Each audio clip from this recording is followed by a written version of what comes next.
विधानसभा निवडणुकीमध्ये नाव घेऊन उमेदवार पाडेन अशा शब्दामध्ये मनोज जरांगे यांनी इशारा दिलेला आहे। मराठा आरक्षण दिलं नाही तर 288 जागांवर आपण उमेदवार देणार असं जरांगे यांनी म्हटलं।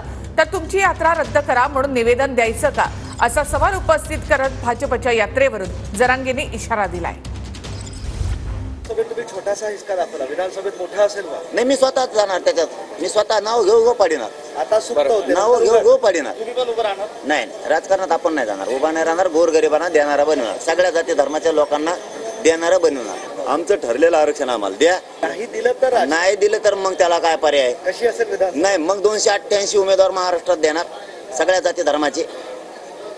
मग मात्र मग नाही खोटा निघत, त्याला माझं नाविलाज आहे। मग मी म्हणतो गोरगरिबाला त्रास देऊ नका, गोरगरिबाला मला नाविलाजानं देणारं मग बनावं लागणार।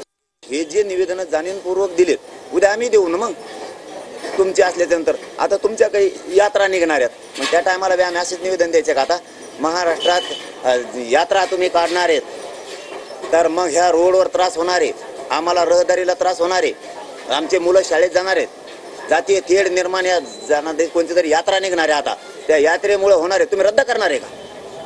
तुम्ही ती रद्द करणार आहे का? मग